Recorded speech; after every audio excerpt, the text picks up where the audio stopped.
Pria parubaya ini punya banyak kekayaan. Punya istri lebih muda 10 tahun darinya. Di tengah usianya, badan makin kembung, tubuhnya semakin bau. Istri tidak kuat.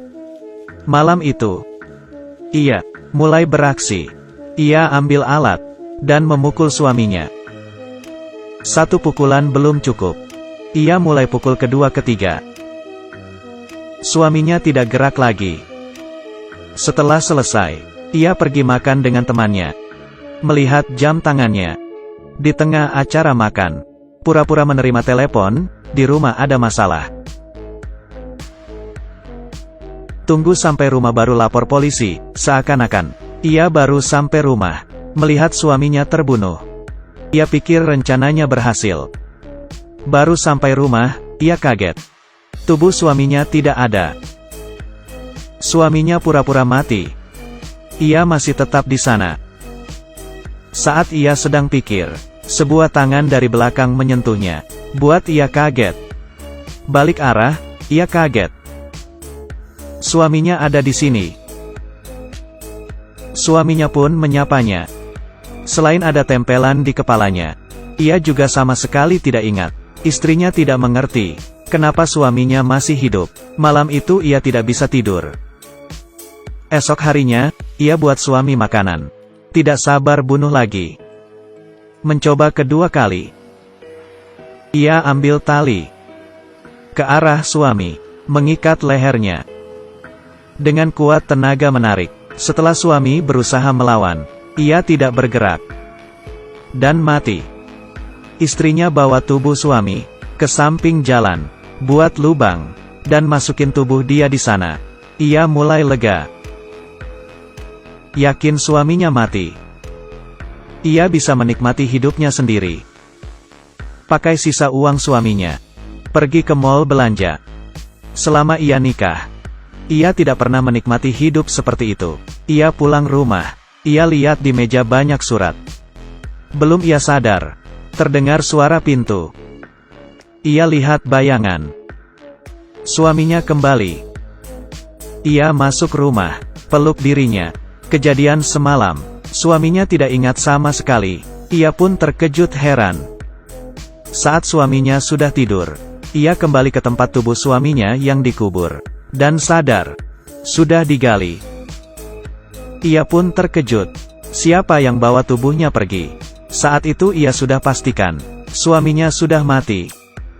Yang pulang ke rumah siapa? Ia tidak mengerti. Tujuannya jelas. Suaminya balik lagi, dan akan dibunuh lagi. Ia mengambil pisau, pergi ke suaminya yang tertidur, menusuknya. Tubuhnya dikubur lagi. Setelah itu, ia menuang bensin, dan dibakar. Setelah itu, ia terbaring di atas sofa, bersiap bersih-bersih. Saat itu, ia menemukan surat yang sama lagi. Ia melihat, ternyata suaminya pergi ke perusahaan Waylay, beli asuransi.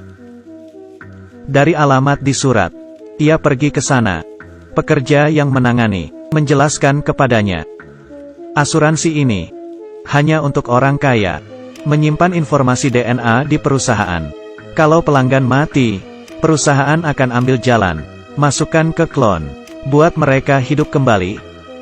Tapi pelanggan akan lupa ingatan di beberapa waktu sebelum ia meninggal. Ini alasan kenapa suaminya hidup. Niat awal dari asuransi ini, untuk menghindari anggota keluarga tenggelam dalam kesedihan. Istri kaget dan mengingat. Saat dirinya nikah, suami berjanji, seumur hidup akan jaga dia. Ia merasa bersalah. Ia merasa sangat egois. Ia tidak mau menghilangkan kesempatan akan menerima suaminya. Tidak berapa lama, suaminya kembali. Ia keluar memeluknya, ingin menjaga pernikahannya lagi. Di saat itu, suaminya dapat pesan SMS. Saat dibuka, ia melihat istrinya bersama pria lain. Ia pun marah. Tidak bisa memaafkan, istrinya selingkuh dengan pria lain. Tidak tahan, ia pun mencekek leher istrinya. Ia tidak bisa mengendalikannya, dan akhirnya istrinya terbunuh. Setelah bunuh istrinya, Ia pun stres. Tidak ingin hidup lagi. Ambil pisau dan bunuh diri. Tidak berapa lama, di pemakaman suami, istri jalan ke depan foto. Kasih setangkai bunga. Setelah berakhir, semua pengunjung pergi. Pekerja asuransi mencarinya, karena suaminya bunuh diri. Tidak ada dalam peraturan asuransi. Jadi suaminya tidak bisa hidup kembali. Mendengar itu, ia dengan tenang. Setelah tahu asuransi itu, ia buat rencana untuk mengakhiri suaminya. Ia sengaja jalan bersama pria, menyuruh orang foto dia. Ia tahu harga diri suami tinggi. Setelah tahu ia dihianati, ia akan kehilangan kendali, dan sebenarnya, ia dari awal sudah daftar, dan beli asuransi untuknya. Jadi, dia sekarang bisa hidup kembali karena klon. Ia berhasil menyingkirkan suaminya. Semua warisan dan aset menjadi miliknya.